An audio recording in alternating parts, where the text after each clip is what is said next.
बेटा physics bye engineer Umapati sir channel में आप सभी का स्वागत है। एक बार फिर से आज हम अपने इस चैनल पर कॉम्पिटिटिव सीरीज का पहला वीडियो जिसमें आप क्लास 12th के चैप्टर जो आपकी पहली यूनिट है इलेक्ट्रोस्टैटिक्स, जिसमें electric field and charges, Gauss theorem और इलेक्ट्रिक पोटेंशियल टॉपिक है, उसके जितने भी नीट एग्जाम में, ये नीट सीरीज के लिए है, जेई वाले भी इसको देख सकते हैं, इवन सीयूईटी देने वाले भी बच्चे इस यहाँ से हेल्प ले सकते हैं। आगे बिटसैट हो या वीआईटी हो या एमआईटी हो, जहां भी इलेक्ट्रोस्टैटिक्स टॉपिक आ रहा है वहां के लिए ये वीडियो बहुत यूजफुल हो रहा है। आज के इस वीडियो में हम इलेक्ट्रोस्टैटिक्स के जितने भी क्वेश्चंस, जितने भी प्रॉब्लम्स हमारी नीट में आई, पीएमटी में पिछले 10 सालों में आई हैं, उसको हम लोग देखेंगे।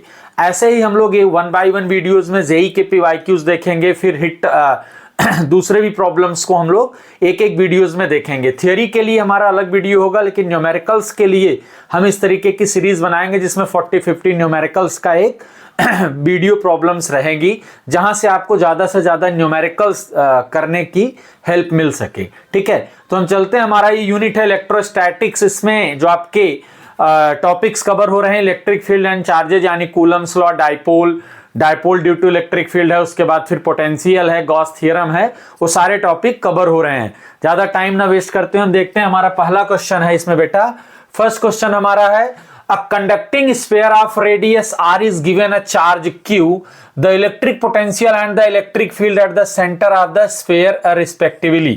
मतलब हमारे पास एक स्फेरिकल सेल है और इस स्फीयर के लिए बोला गया इसकी रेडियस है r, कंडक्टिंग स्फीयर है और यहां पर चार्ज रखे हैं Q।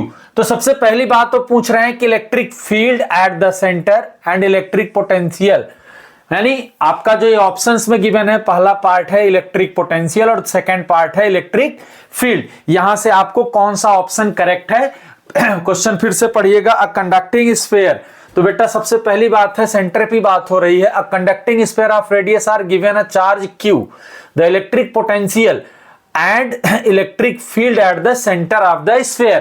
तो इसमें सबसे पहले आपको ये देख लेना है कि यहां पर बेटा इलेक्ट्रिक फील्ड 0 होने वाली है और पोटेंशियल की जो वैल्यू होगी 1/4πε0 Q बाई आर। तो यहां पर कौन सा ऑप्शन करेक्ट हो रहा है? पहले आपका लिखा है इलेक्ट्रिक पोटेंशियल यानी 1/4πε0 Q बाई आर, यानी इसमें ऑप्शन नंबर 2 आपका करेक्ट है। अगर ये कहां से आता है इलेक्ट्रिक फील्ड 0, ये देखना चाहते हैं तो आपको अगर याद हो बेटा, electric field due to Gauss theorem spherical shell में जब हम लेते हैं कंडक्टिंग सेल के लिए, कंडक्टिंग सेल लिखा हो, स्फेरिकल सेल लिखा हो, वहां पर इनसाइड स्फीयर वैल्यू 0 होती है, at the surface sigma upon epsilon naught होती है, उसके बाद capital R square upon small r square होती है। और अगर आप यहां से ध्यान देखेंगे dv is equal to E into d r, या इलेक्ट्रिक फील्ड यहां पर 0 है यानी dv इज इक्वल टू 0 है, और dv 0 हो गया यानी v की वैल्यू कांस्टेंट होगी, यानी सेंटर से लेके सरकमफरेंस तक v की वैल्यू बेटा कांस्टेंट होती है। ठीक है, अब आते हैं हम दूसरे क्वेश्चन की तरफ। अब हम दूसरे क्वेश्चन की तरफ आते हैं बेटा। ठीक है, दूसरा क्वेश्चन हमारा है, in a region the potential is represented by, यानी v की वैल्यू गिवन है 6x minus 8xy minus 8y plus 6yz। बेटा अगर इस तरीके से कभी भी आपको गिवन है और इलेक्ट्रिक फील्ड आपको बतानी है, आपको क्या बताना है, इलेक्ट्रिक फोर्स बताना है, चार्ज की वैल्यू दे रखा है 2 कूलम, यानी Q इज इक्वल टू दिया है 2 कूलम, फोर्स की वैल्यू आपको बताना है बेटा। ऐसे क्वेश्चन के लिए आपको क्या करना है, कभी भी पोटेंशियल अगर सिंगल वेरिएबल हो, x का, y का, z का या r का, तो डिफरेंशिएट कर लेते हैं। लेकिन अगर 3 डायमेंशनल सिस्टम में, जैसे यहां पर आप न्यूमेरिकल में देख सकते हैं, बहुत इंपॉर्टेंट क्वेश्चन कॉम्पिटिटिव अप्रोच से होता है ये। ऐसे न्यूमेरिकल में अगर x y z यानी मोर देन 1 क्वांटिटी पे डिपेंडेंट है आपकी पोटेंशियल, तो वहां पर आपको पहले Ex फाइंड करना है बेटा, यानी minus del V upon del x. Partial differentiation करेंगे तो इसका ये तरीका होता है कि जिसके लिए आप डिफरेंशिएट कर रहे हो, जैसे यहां पर x को डिफरेंशिएट कर रहे हैं, तो x के अलावा जो भी क्वांटिटी है यानी y और z, उसको एज अ कांस्टेंट ट्रीट करते हैं। तो यहां 6x में 6 कांस्टेंट है, x का डिफरेंशिएशन 1, फिर माइनस 8xy में माइनस 8y कांस्टेंट हो जाएगा, x का डिफरेंशिएशन 1, आगे ना तो इसमें x है ना तो इसमें x है, यानी कांस्टेंट हो गया 0। तो बेटा -6 - 8y, और y की वैल्यू यहाँ आपका कोऑर्डिनेट दिया है 1 1 1, तो 1 1 1 यानी y की जगह पर भी 1 आ जाएगा ये, तो -6 यहां -8, 8 - 6 -2 यानी 2 आ गया यहां पर। ऐसे ही हम EY कैलकुलेट करेंगे बेटा। तो अब EY के लिए x और z को एज ए कांस्टेंट लेंगे, तो पहला टर्म आपका कैंसिल, सेकेंड टर्म से आ जाएगा -8x, आगे -8 एंड +6z, डिफरेंशिएट करेंगे y और यहां पर z और x को एज ए कांस्टेंट ट्रीट कर लेंगे। वैल्यू अगर हम पुट कर दें तो -8 +6, तो -8 -8 16, 16 माइनस में आएगा +6 -10 बराबर 10 आ गया यहां पर। EZ, अगर EZ के लिए देखें तो अब x और y को एज ए कांस्टेंट, तो इसका 0, इसका 0, इसका 0, यहां पर 6y कांस्टेंट हो जाएगा और z का डिफरेंशिएशन 1 आ जाएगा यानी -6। तो अगर हम यहां पर इलेक्ट्रिक फील्ड को वेक्टर फॉर्म में लिखें तो आ गया 2i cap +10j cap -6k बेटे। अगर इलेक्ट्रिक फील्ड निकालें तो √2 का स्क्वायर 400 + 36 यानी आ गया आपका √140। √140 को हम क्या लिख सकते हैं, लिख सकते हैं 2√35, नहीं 35, हाँ 35 4जा होता है, तो 4 को हम बाहर ले लिए। ये तो इलेक्ट्रिक फील्ड आ गई। आपसे पूछा है फोर्स, इलेक्ट्रिक फील्ड होता है बेटा फोर्स अपॉन चार्ज, तो force is equal to Q into E. Q की वैल्यू दिया है 2 coulomb, F is equal to आ गया 2 2 जा 4 इंटू √35 न्यूटन, यानी 4 इंटू √35 न्यूटन आपका दूसरे का आंसर होगा। ये क्वेश्चन थोड़ा सा इलेक्ट्रिक फील्ड के टर्म का क्वेश्चन को पोटेंशियल के टर्म में बना के दिया गया है, तो इसको ध्यान से देखेंगे। और ये कॉन्सेप्ट आपका बहुत ही इंपॉर्टेंट होता है बेटा कंपटीशन के लिए हमेशा से। कंपटीशन में जो ग्रेडियंट का टर्म है, ये ग्रेडियंट से बहुत सारे न्यूमेरिकल्स आपके एग्जाम्स के लिए बनाए जाते हैं। थर्ड क्वेश्चन पे हम आते हैं। The electric field in a certain region is, the electric field in a certain region is acting radially outward and given E is equal to AR. The charge contained in a sphere of radius A central at the origin of the field will be given by, फिर से ध्यान से समझिएगा, यहां पर charge की value पूछी जा रही है बेटा। यहां पर किसकी वैल्यू पूछ रहे हैं, चार्ज की वैल्यू पूछ रहे हैं, और इलेक्ट्रिक फील्ड की वैल्यू दे रखा है A इंटू आर। अगर हम यहां पर रेडियस की वैल्यू यहां दे रखी है A स्फेयर के, तो अगर हम R की जगह पर A रख दें तो A इंटू A, और एरिया यहां पर ये जो कैपिटल A है वो एक कांस्टेंट है बेटा, वो एरिया नहीं है, उसको याद रखना। कैपिटल A को जो दिया गया है वो एक कांस्टेंट की वैल्यू दे रखी है। अब अगर हम यहां पर एरिया ऑफ स्फीयर कैलकुलेट करें तो कितना आएगा 4πa स्क्वायर। तो फ्लक्स इज इक्वल टू क्या होता है E A स्फीयर, यानी E की वैल्यू आ गई A इंटू 4πa स्क्वायर, यानी 4πa क्यूब। ये आ गया flux passing through the sphere. जो भी आपका स्फीयर है, electric field E into A कर दिया, तो वहां से 4a आपका ये आ गया πa क्यूब। ठीक है, ये आपका फ्लक्स आ गया बेटा। अब फ्लक्स आ गया तो according to Gauss theorem flux is equal to क्या होता है Q अपॉन एप्सिलॉन नॉट। और आपको वैल्यू किसकी बतानी है, यहां पर न्यूमेरिकल अगर आप पढ़ेंगे चार्ज बताना है, तो चार्ज इज इक्वल टू हो गया बेटे phi into epsilon naught. Phi की वैल्यू आपके सामने है 4πa cube into epsilon not. अगर आप देख लेंगे 4π एप्सिलॉन नॉट a क्यूब, आपको दिख रहा होगा ऑप्शन नंबर 2 करेक्ट है। यहां पर ये AIPMT के क्वेश्चंस हैं जितने अभी हम यहां पर देख रहे हैं। क्वेश्चन नंबर 4 पे आते हैं।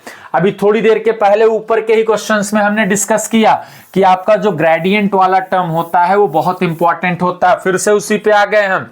आपको वोल्टेज की वैल्यू गिवन है 6xy minus y plus 2yz बेटे। फिर से वही बात है, आपको यहां पर अब इलेक्ट्रिक फील्ड बतानी है और आपका कोऑर्डिनेट गिवन है 1, 0। तो आपको सबसे पहले Ex फाइंड करना होगा।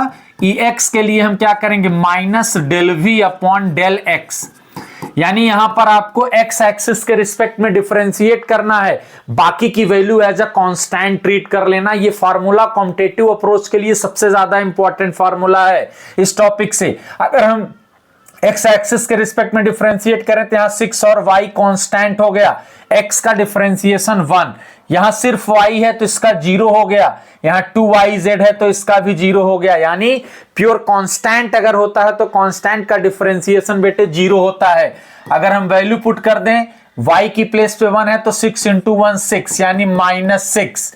सिमिलरली अगर y फाइंड कर लें, y के रिस्पेक्ट की वैल्यूज को हम डिफरेंशिएट करेंगे और बाकी को एज ए कांस्टेंट ट्रीट करेंगे। अगर यहां देखें 6x कांस्टेंट हुआ, y का डिफरेंशिएशन 1 आ गया बेटा, तो 6x और माइनस y का 1, यहां 2z कांस्टेंट हुआ, y का 1। अगर वैल्यू पुट कर देंगे 6x यानी 6 इंटू 1 6 -1, z की वैल्यू 0 है, प्लस 0 आ गया, 6 - 1 5 यानी -5 हो गया। अब यहां पर अगर Ez देखेंगे तो minus del V upon del z, फिर से z को डिफरेंशिएट करेंगे, एक्स वाई को कांस्टेंट लेंगे, तो यहां पर z है ही नहीं, इसका 0, यहां पर भी नहीं है, इसका 0, यहां पर z है तो 2y कांस्टेंट और z का डिफरेंशिएशन 1 हो जाएगा, यानी -2 इंटू 1 तो -2। अगर इसको वेक्टर फॉर्म में हम रिप्रेजेंट करें तो -6i cap -5j cap and -2k cap, -6i 2j 5j 2k।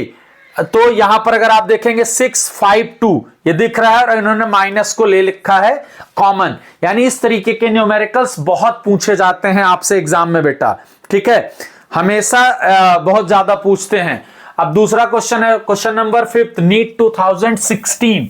NEET 2016 question को अगर ध्यान से पढ़ोगे तो स्पेशली आप देखोगे ऐसा नहीं है कि इन टॉपिक के न्यूमेरिकल्स में कॉम्पिटिटिव के लिए बहुत ज्यादा डीपली आपको जाना है, एकदम से फॉर्मूला बेस्ड क्वेश्चंस ही होते हैं।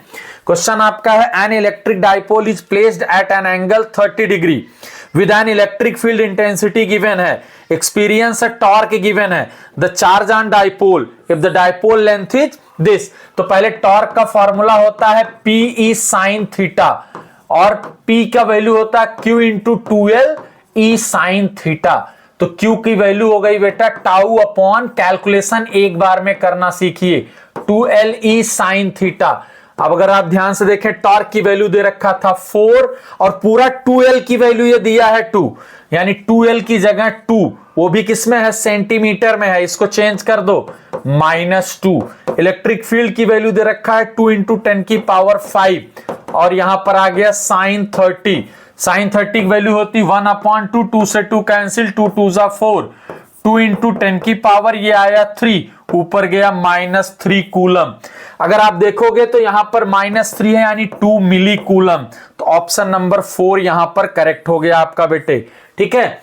उसके बाद एकदम से फार्मूला बेस्ड क्वेश्चन था ये। अब यहां पर एक गलती हो सकती है जल्दबाजी में, जो फार्मूला आप लिखते हैं 2L तो 2 इंटू 2 बहुत सारे बच्चे कर देते हैं जल्दबाजी में, तो वो जल्दबाजी नहीं होनी चाहिए बेटा, ठीक है। अब क्वेश्चन नंबर 6 पे आते हैं, ठीक है। द लिखा the diagram below shows region of equipotentials, equipotential surface given है और आपको बताना है कौन सा सही है, ठीक है। तो इक्विपोटेंशियल सरफेस की प्रॉपर्टी ही होती है कि electric potential is same at everywhere, हमेशा इसकी प्रॉपर्टी ही होती है, ठीक है। ये लिखा है the diagrams below shows region of equipotentials, 20 volt 40 volt 10 volt 30 volt, A और बी यहां पर है सब में। अब आपको बताना है a positively charge is moved from A to B, सब में, तो ए टू बी में जब मूव कर रहा है तो क्या होगा, ठीक है, ये क्वेश्चन में पूछ रहे हैं। तो ऑप्शन नंबर ए आपका है, ऑप्शन नंबर ए अगर आप ध्यान से देखेंगे तो क्या लिखा है, in all the 4 cases work done is same, in all the 4 work done is same. Condition बिल्कुल सही है, क्योंकि अगर सब में आप देखेंगे 20 वोल्ट 40 वोल्ट 20 वोल्ट 40 वोल्ट 10 30, अगर आप यहां पर डिफरेंस देख रहे हैं तो सब पे जो डीवी की वैल्यू आ रही है वो डीवी की वैल्यू कितनी आ रही है 20 वोल्ट, यानी सब में वर्क डन की जो वैल्यू होने वाली है वो क्या होगी, सेम होगी। In all the 4 cases the work done is the same, ठीक है। क्वेश्चन नंबर 7 में हम आते हैं, लिखा है suppose the charge of a proton and electron differ slightly, one of -e, ठीक है, one of -e and other E plus delta E. If the net of electrostatic force and gravitational force between two hydrogen atoms placed at a distance much greater apart is zero, then delta E is of the order is. अब आपको यहां पर बेटा magnetic force और electrostatic force दोनों की बात कर ली गई है। तो ऐसा नहीं है कि इसके लिए आपको कोई नया फॉर्मूला लगाना है, बस सीधे सीधे क्या कर देना है, इनके दोनों फोर्स को इक्वेट कर देना है। ठीक है, क्वेश्चन है suppose the charge of a proton and an electron differ slightly, one of them is minus e, the other is e plus delta e. If the net of electrostatic force and gravitational force, net force की बात zero हो रही है, यानी electrostatic force is equal to gravitational force बेटे। ठीक है, दोनों की वैल्यू यहां पर आपको दे रखा है। उसके बाद आपको डेल्टा ई की वैल्यू बतानी है, और वो भी ऑर्डर में बताना है, पूरा मैग्नीट्यूड नहीं सॉल्व करना है। ठीक है, सिर्फ ऑर्डर में वैल्यूज बताना है कि 10 की कौन सी पावर में ये वैल्यू आने वाली है। तो 1/4 पाई एप्सिलॉन नॉट, अगर हम देख ले यहां पर 1/4 पाई एप्सिलॉन नॉट, और यहां पर जो चार्ज है डेल्टा ई अब हो जाएगा, डेल्टा ई का square upon R square is equal to G M square upon R square. M यहां पर आपको दे रखा है हाइड्रोजन का 1.67 इंटू 10 की पावर माइनस 27, और इसको सॉल्व कर लेंगे, और सॉल्व करके हमारा यहां से डेल्टा ई की वैल्यू इजिली आ जाएगी। ये सिर्फ कैलकुलेशन है और कुछ नहीं है बेटे। ठीक है, इसमें आपको सिर्फ और सिर्फ कैलकुलेट करना है। इसके बाद आपका क्वेश्चन नंबर 8 है। अब क्वेश्चन नंबर 8 पे आप आएंगे तो इस पे क्लास 11th भी इन्वॉल्व है। क्वेश्चन नंबर 8 क्या है, an electron falls from rest, जैसे ही बोल दिया rest u is equal to 0 through a vertical distance h in a uniform and vertically upward direction electric field, यानी आपकी जो इलेक्ट्रिक फील्ड है वह इस तरीके से अपवर्ड डायरेक्शन में E। इलेक्ट्रॉन है, इलेक्ट्रॉन पे क्या है, ये रेस्ट से गिर रहा है, यानी u इज इक्वल टू 0। तो u 0 हो गया, तो यहां पर जो भी वैल्यू आएगी E is equal to ma, यानी एक्सीलरेशन हमारा आ गया E अपॉन m। The direction of electric field is now reversed, keeping its magnitude the same. A proton is allowed to fall from rest in through the same vertical distance h. The time of fall, अगर हम अभी किसी के लिए न बात करें, QE is equal to ma की बात करें, या प्रोटॉन इलेक्ट्रॉन की बात हो रही तो इससे भी ले सकते हैं। रेस्ट से अगर आपने मूव करा h is equal to rest यानी हाफ AT स्क्वायर, तो यहां पर टाइम की बात हो रही बेटा, तो 2h अपॉन ए की प्लेस पे E अपॉन m, तो 2 भी कॉमन है, h भी कॉमन है, E भी कॉमन है, E भी कॉमन है, तो T is directly proportional to m की पावर 1/2 होने वाला है बेटा। एक बात यहां पर हो रही है किसकी, इलेक्ट्रॉन की, और दूसरी बात हो रही है प्रोटॉन की। और आपको पता है कि जो मास ऑफ प्रोटॉन होता है वो ज्यादा होता है, मास ऑफ इलेक्ट्रॉन जो होता है वो कम होता है। इसका मतलब electron will take less time, क्योंकि यहां पर आपको पहले ही पता होना चाहिए mass of proton is greater than electron, क्योंकि मास ऑफ प्रोटॉन होता है 1.67 इंटू 10 की power minus 27, mass of electron होता है 9.1 10 की पावर माइनस 31 kg। इसका मतलब जो टाइम इलेक्ट्रॉन की होगी वो लेस होगी, टाइम प्रोटॉन की ज्यादा आएगी सेम हाइट में। ठीक है, अब यहां पर स्मॉलर आप लिख सकते हैं सीधा सीधा। तो ये आपका पहले स्लाइड के 8 क्वेश्चंस का सॉल्यूशन है। उसके बाद आप आ जाइए सीधा क्वेश्चन नंबर 9 पर। क्वेश्चन नंबर 9 आपका क्या है बेटा, for a hollow metal sphere of radius r is uniformly charged, फिर वही पहले वाला ही क्वेश्चन है, uniformly charge the electric field due to sphere at a distance r from the centre. अगर आप बात करते हैं तो इलेक्ट्रिक फील्ड की वैल्यू आती sigma upon epsilon naught r square upon r square बेटे। अगर इस अकॉर्डिंग आप देखेंगे ऑप्शन, तो आपका ऑप्शन कौन सा सही हो रहा है, E इज इक्वल टू जो होता है 1/4 पाई, यानी increase as r increases from r is less than r and r is greater than r। और यहां पर आगे भी दे रखा है आपका, ठीक है। तो यहां पर अगर आप देखेंगे तो वैल्यू r की बढ़ाते जाओगे तो इलेक्ट्रिक फील्ड की वैल्यू डिक्रीज होती जाएगी, ठीक है, r की वैल्यू हमेशा डिक्रीज होती जाएगी। तो कौन सा ऑप्शन है, लिखा है डिक्रीजेज एज r इंक्रीजेज, मतलब अगर आर की वैल्यू आप बढ़ाते जाओगे क्योंकि इनवर्सली प्रोपोर्शनल है, तो ऑप्शन नंबर आपका 4 हो गया। ठीक है, उसके बाद क्वेश्चन नंबर 10 है, two parallel infinite line charge, ये हो गया। अभी आज ही ऑफलाइन क्लास में हमें न्यूमेरिकल सेम वैल्यू रख के बता के आ रहा हूं, plus lambda minus lambda, are placed at the distance 2r, देख लीजिए। Free space what in electric field midway between the two, अगर ये प्लस है बेटा, इसको 1 मान लें, इसको 2 मान लें, तो इलेक्ट्रिक फील्ड इसकी वजह से जो होगी अवेज आएगी, यानी E1, नेगेटिव है तो टूवर्ड्स आएगी, तो नेट इलेक्ट्रिक फील्ड आ गई E1 प्लस E2 बेटे, तो यानी लेमडा अपॉन 2 पाई epsilon naught r plus lambda, यानी 2 से 2 कैंसिल कर दो, lambda upon pi epsilon naught r, अगर ये है lambda upon pi epsilon naught r, सीधे सीधे क्वेश्चन सॉल्व हो गया। सिर्फ 2 फार्मूला और डायरेक्शन का पार्ट क्लियर होना चाहिए बस, और आपको उसके अलावा कुछ भी नहीं करना है, इसमें ज्यादा कुछ नहीं होता है। क्वेश्चन नंबर 11 पे आ जाइए बेटा तुरंत। क्वेश्चन नंबर 11 थोड़ी देर भी, जो भी नीट 2026 में बैठने वाले हैं, थोड़ी भी देर देख लेंगे तो एक पूरी की पूरी यूनिट आपकी रिवाइज हो जाने वाली है बेटे। क्वेश्चन नंबर 11 है, 2 point charges A and B having charge plus q and minus q respectively are placed at certain distance apart and force acting between them, मतलब एक का चार्ज प्लस क्यू है बेटे, दूसरे का चार्ज माइनस क्यू है। Assume that इनके बीच की डिस्टेंस होने वाली है r, ये बोल रहे हैं, यानी अट्रैक्ट करेंगे एक दूसरे को f इज इक्वल टू, अगर हम ले लें 1/4 pi epsilon naught q square by are square अभी है। उसके बाद इन्होंने बोला कि f इफ 25% चार्ज, अगर ये अपना 25% चार्ज ट्रांसफर कर दिए तो आ गया 3q/4 यानी 0.7। अब यहां एक गलती बहुत ज्यादा बच्चे करते हैं कि यहां पर 75% चार्ज इन्होंने 25% ट्रांसफर किया, यानी 0.75 बचा, यानी 3/4 बचा, तो जो 1/4 देंगे तो minus Q plus Q by 4 होगा यहां, यानी आ जाएगा -0.75, यानी -3q/4।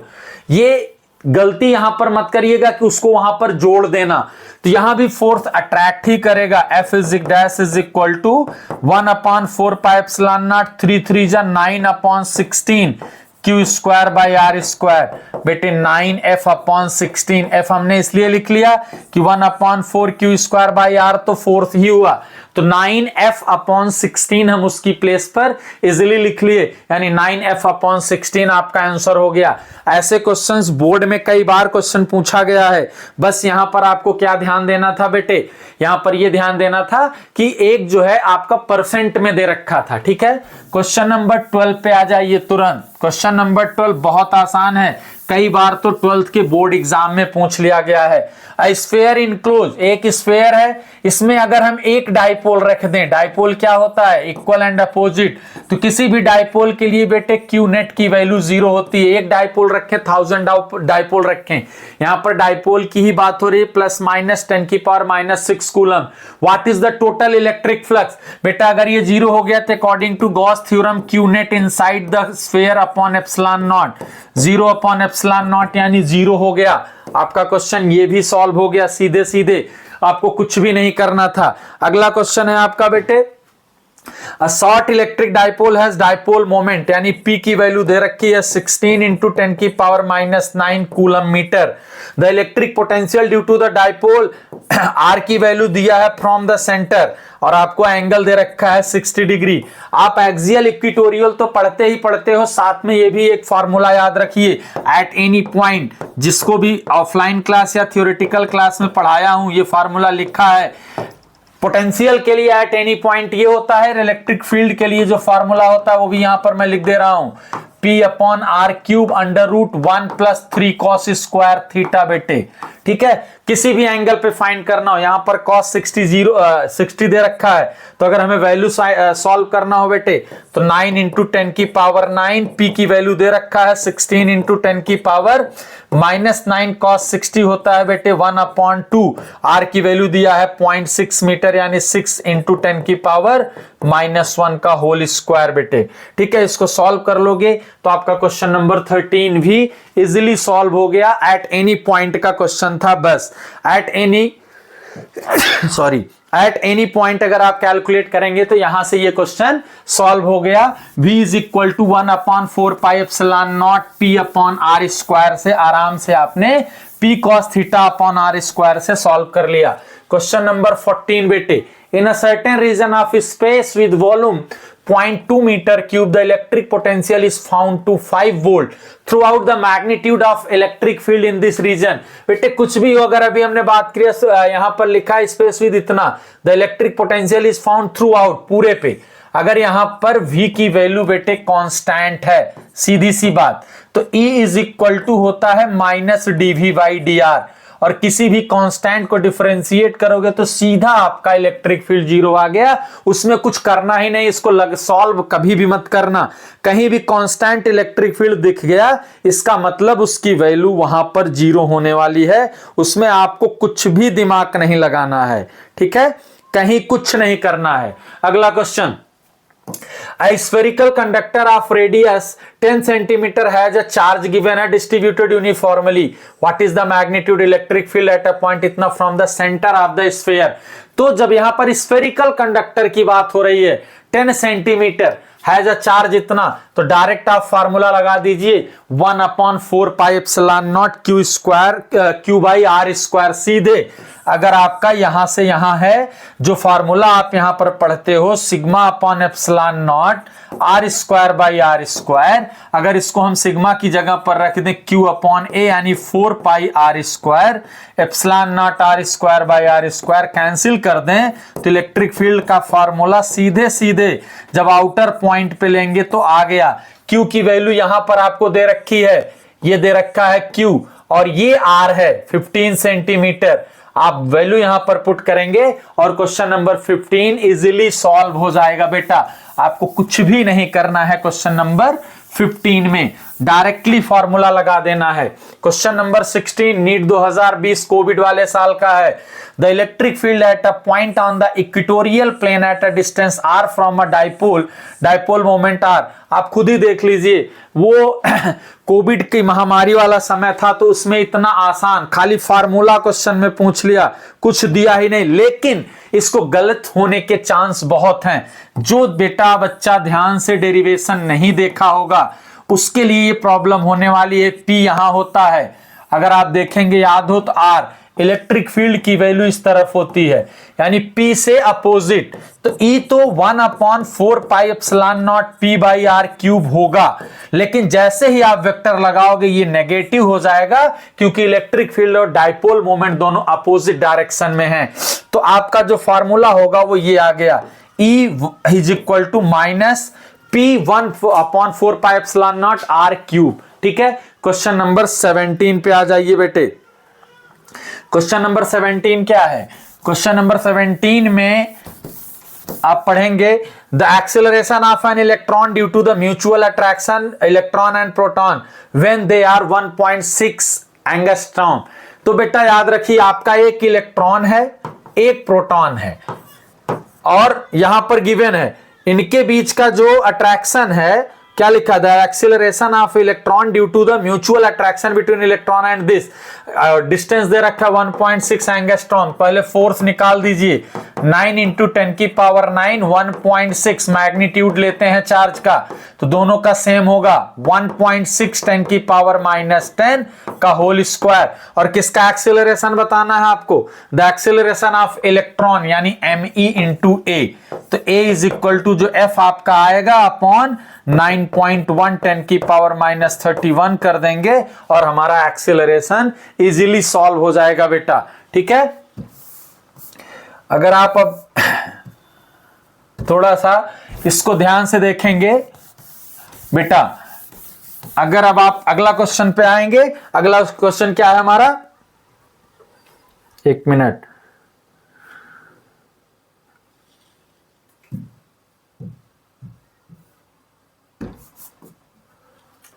अगला क्वेश्चन है the variation of electrostatic potential with radial.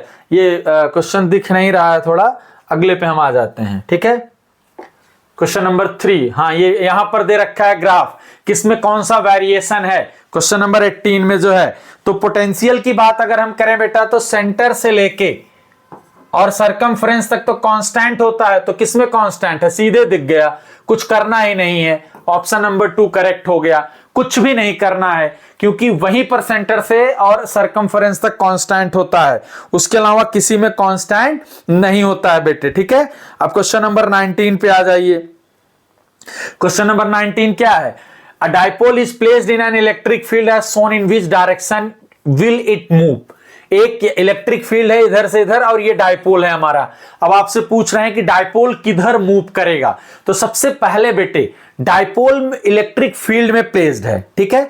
Dipole हमारा इलेक्ट्रिक फील्ड में प्लेस्ड है। अगर आप यहां पर बात करें तो अ डाइपोल इज इलेक्ट्रिक फील्ड इतना, तो अगर यहां पर आप देखेंगे तो यहां पर जो फोर्स लगेगा F is equal to QE1 in the direction of electric field, क्योंकि पॉजिटिव, और यहां जो लगेगा F is equal to Q into E2, क्योंकि ये यूनिफॉर्म नहीं है। अगर आप ध्यान से देखिए इलेक्ट्रिक फील्ड यहां पर चेंज हो रही है, डायरेक्शन जो यूनिफॉर्म होती है तो बराबर रहती है यहां, यानी जो E1 है, E1 is greater then E2 से है, ठीक है।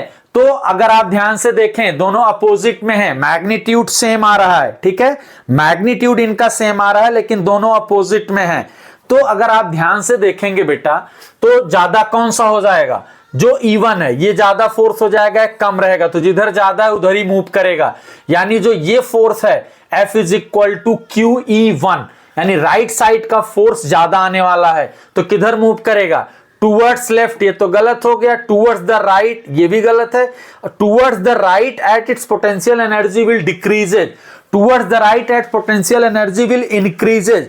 दो ऑप्शन दे रखा है, लेकिन इसमें जो ऑप्शन होगा जब राइट आप चलेंगे तो डिक्रीज होती जाएगी पोटेंशियल एनर्जी, क्योंकि कभी भी बेटा अगर इलेक्ट्रिक फील्ड में आप आगे बढ़ते जाते हैं ABC तो आपका पोटेंशियल उसी अकॉर्डिंग डिक्रीज होता जाता है, और पोटेंशियल डिक्रीज होगा तो वर्क डन भी डिक्रीज होता जाएगा। Question number 20, two charge spherical conductor of radii R1 and R1 and R2 are connected by a wire, then the ratio of surface charge density of the sphere sigma 1 and sigma 2। फिर से देखिए, two charge spherical conductor of radii R1 and R2 connected by a wire. जैसे ही आप wire से connect कर देंगे दोनों का पोटेंशियल बेटे सेम हो जाएगा, ये याद रखना कंडीशन। जैसे दो स्फेयर हैं, दोनों को हमने एक वायर से ऐसे कनेक्ट कर दिया तो दोनों स्फेयर का जो पोटेंशियल होता है वो सेम हो जाता है, और स्फेयर का जो पोटेंशियल होता है वो फॉर्मूला होता है अगर ऐसे निकाल लें हम, E is equal to surface पे होता है सिग्मा अपॉन एप्सिलॉन नॉट, और V इज इक्वल टू होता है E इंटू आर, यानी sigma upon epsilon naught R। तो यहां पर sigma upon epsilon not R1 हो गया, यहां पर sigma upon epsilon not R2 हो गया, 1 and 2 कैंसिल हो गया, sigma 1 upon sigma 2 is equal to बेटे R2 अपॉन R1। अगर आप ध्यान से देखो आपके ऑप्शन का second option R2 upon R1 आपका आंसर आ गया यहां से, ठीक है। क्वेश्चन नंबर 21, क्वेश्चन नंबर 21, इस तरीके के क्वेश्चन आपको सरफेस टेंशन में भी देखने को मिलता है। जब आप सरफेस टेंशन में वर्क डन निकालते हैं लिक्विड ड्रॉप का, सेम कंडीशन अप्लाई करनी है। 27 drops of same size are charge इतना each, they combined form a bigger drop, calculate the potential of the bigger drop.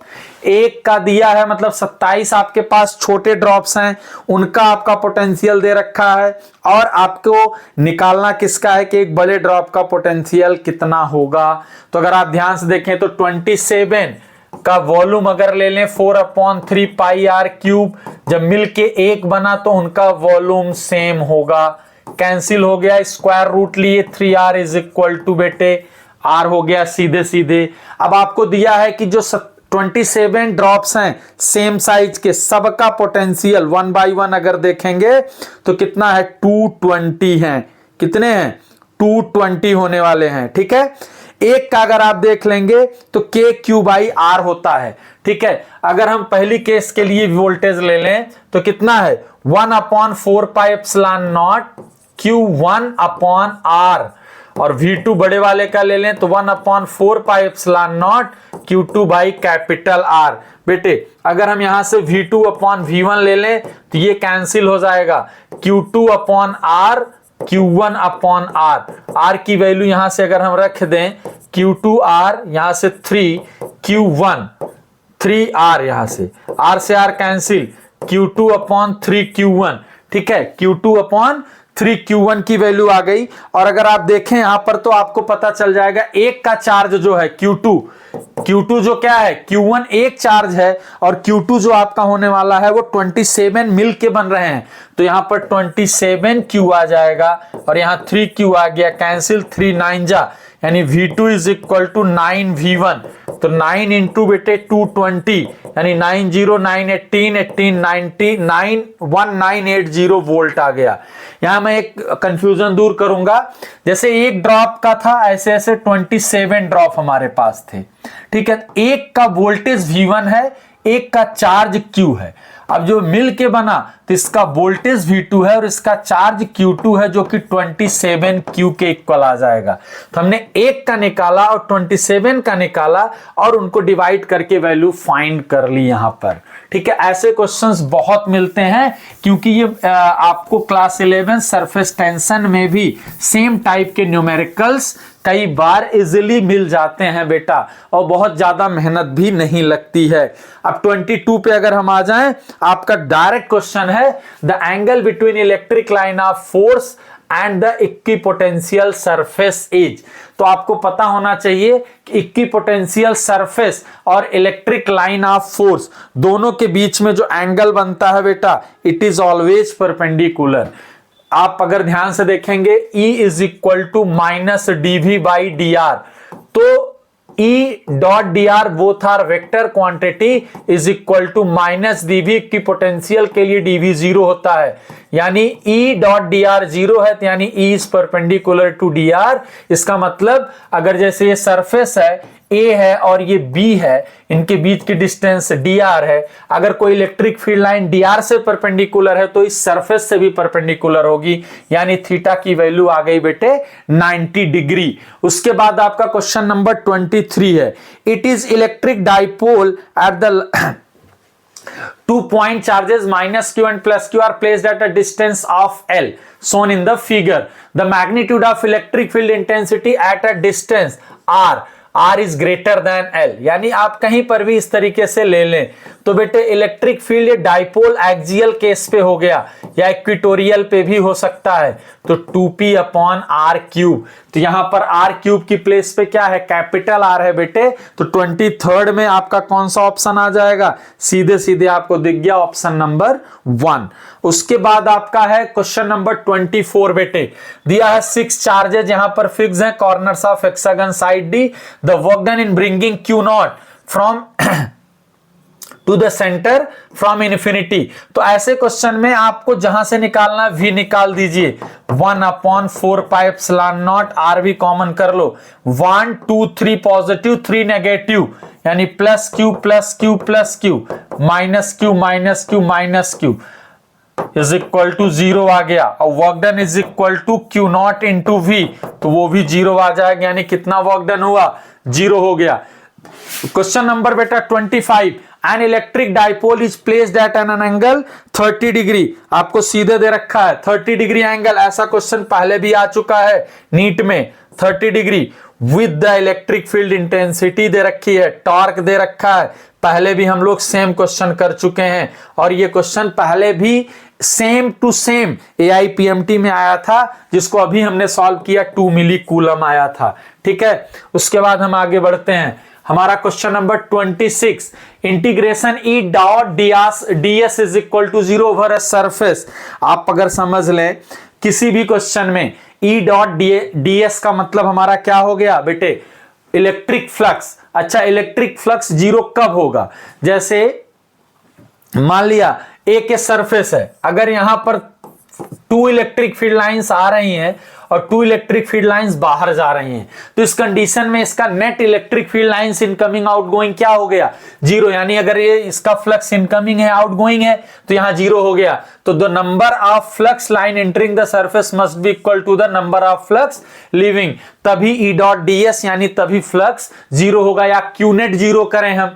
27 हमारा क्या है बेटे, 27 क्वेश्चन नंबर है, an electric dipole is placed shown in figure -q + q 335 centimetre पे है। The electric potential in 10⁻² volt at a point P due to the dipole is. उसके बाद आपको डाइपोल यहां पर बताना है। द इलेक्ट्रिक पोटेंशियल 10⁻² जो रखा है, 10⁻² का मतलब उसकी पावर है, ठीक है, उसको यहां पर आपको इंक्लूड नहीं करना है बेटे। अच्छा, यहां पर एक गलती हर बच्चे से हो जाएगी, वो क्या करेगा, यहां पर दे रखा है 5 सेंटीमीटर पे बताना है, और वो क्या करेगा, शॉर्ट डाइपोल का फार्मूला लगा देगा। बेटा कभी मत लगाइएगा, ये 1 ये 2, अगर इसके लिए हम V1 पहले निकाल दें तो 1/4πε0, और उसकी वैल्यू ने उसकी जगह k रख लो सीधे, k × -q अपॉन, अगर यहां से इस पॉइंट की डिस्टेंस देखोगे बेटे तो 5 + 3 8, और V2 अगर देखोगे तो k q अपॉन 5 - 3 2। नेट के लिए V1 k q को कॉमन ले लो, 1/2 - 1/8 बेटे, k q 8 - 2 यानी 6/16, 2 3 2 8 यानी 3kq/8, 3kq/8, 3kq/8 option number 4 आपका करेक्ट है। 3kq/8, 10⁻², हमने सेंटीमीटर को चेंज नहीं किया, वही हो जाएगा आपका, ठीक है। 28, according to Gauss law of electrostatics, electric flux through a close surface depends on, किसी पे डिपेंड नहीं करता है, ठीक है, सिर्फ चार्ज पे डिपेंड करेगा। वो फ्लक्स की फॉर्मूला ही होता है Q/ε0, इसमें शेप साइज पे डिपेंड नहीं करता है बेटे, ठीक है। सीधे सीधे आपको ध्यान रखना चाहिए, सिर्फ मीडियम पे यानी ε0 पे डिपेंड करता है, और साथ में चार्ज पे डिपेंड करता है। तो the quantity of charge enclosed by the surface, area पे तो करेगा नहीं, अगर आप ऐसे ध्यान से देख लें, एरिया पे नहीं करेगा, शेप साइज पे नहीं करेगा, वॉल्यूम पे नहीं करेगा, सिर्फ और सिर्फ किसके करेगा, क्वांटिटी ऑफ चार्ज। अगला है charge Q microcoulomb is placed at the centre of a cube, the flux any one, एक क्यूब के लिए जो टोटल फ्लक्स हो जाएगा Q/ε0, क्यूब में 6 सरफेस होते हैं, तो Q/6ε0 आपकी वैल्यू हो जाएगी, ठीक है। और वो वहां पर माइक्रो दिया था तो उसको चेंज करके कर देंगे Q/, तो उसका माइक्रो में यानी -6, तो ऑप्शन नंबर 4। अगला है इफ अ कंडक्टिंग, 2023 का क्वेश्चन है, conducting sphere of radius r is charged then the electric field at a distance r from the center of the sphere would be, तो V की value आपको बतानी है, एकदम से फार्मूला है V = kq/r, ठीक है। यहां इलेक्ट्रिक फील्ड की वैल्यू बतानी है और V दे रखा है, तो बेटे kq/r, अगर ऐसे देखोगे V का फार्मूला होता है kq/r, उसके बाद E का फार्मूला होता है kq/r²। अगर हम दोनों को डिवाइड कर दें E/V तो kq/r² बेटे इंटू kq/r, ठीक है। अगर नहीं, अगर यहां पर आपका क्या, if the conducting sphere of radius r is charge then the electric field, तो पोटेंशियल तो सरफेस तक ही होगा ना, कैपिटल R होगा, तो kq/R बेटे, kq से kq कैंसिल हो गया, तो E = आ गया VR/r², VR/r², यानी ऑप्शन नंबर 3 आपका क्वेश्चन करेक्ट हो गया। तो इतने क्वेश्चन अगर आप ध्यान से देखोगे तो आपके नीट में 2023 तक, उसके पहले IPMT तक के हैं। आप अगर इतने भी क्वेश्चंस 40 मिनट में देखते हैं तो यानी 30 क्वेश्चंस का सॉल्यूशन, कुछ कॉन्सेप्ट आपके साथ में कवरअप होते जा रहे हैं बेटे, ठीक है। तो इनको एक बार वीडियोज को जरूर देखें। ऐसे ही हम अभी आपका नीट 2026 आते आते हर चैप्टर के PYQs के वीडियोज आपको यहाँ पर प्रोवाइड करा देंगे, जो आपको शॉर्ट टाइम में बैठे के आप कहीं पे भी देख सकते हैं, जहां से आपको कुछ ना कुछ रिवीजन के लिए काफी हेल्पफुल होगा। थियरी आप कहीं से पढ़िए, न्यूमेरिकल का सॉल्यूशन आप देखते रहेंगे तो आपके लिए रिकॉल होता रहेगा, आपको परेशान होने की कोई जरूरत नहीं है। अगर वीडियोज अच्छा लगा तो लाइक शेयर जरूर करना, सब्सक्राइब करना बिल्कुल ना भूलना बेटे। Thank you.